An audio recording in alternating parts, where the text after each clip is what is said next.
Con la processione e la tradizionale spartenza tenutesi in occasione del Venerdì Santo, ieri Favara ha vissuto il momento clou dei momenti sacri legati al periodo pasquale. Andando oltre la città dell'Agnello Pasquale, però, tutta la Sicilia durante la Settimana Santa si trasforma in un tripudio di rappresentazioni, riti e processioni. Eventi che, tra sacro e profano, risultano anche in una forte attrattiva turistica che porta sull'isola visitatori anche stranieri, spinti chi dalla fede e chi dalla curiosità. È il caso ad esempio di Caltanissetta. Nei giorni principali del periodo pasquale, la città nissena diventa un immenso teatro dove prendono vita tradizioni e riti come quello dei misteri del Giovedì Santo, nel corso del quale 16 statue raffiguranti le varie stazioni della Via Crucis attraversano le vie della città.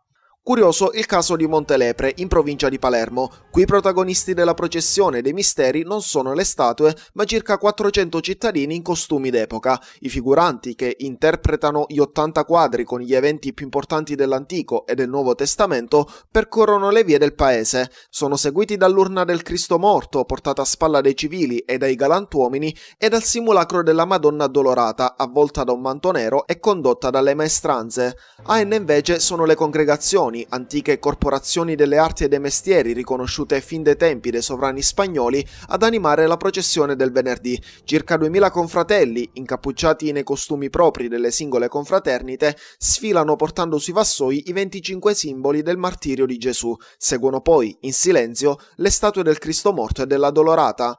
La mattina di Pasqua, ad Adrano, in provincia di Catania, si svolge la cosiddetta diavolata, chiamata in gergo i diavolazzi di Pasqua. Su un palco allestito nella piazza principale va in scena la lotta tra 5 diavoli, la morte, Lucifero e un angelo interpretato da un bambino. La lotta a termine quando l'angelo costringe tutti gli altri a gridare Viva Maria.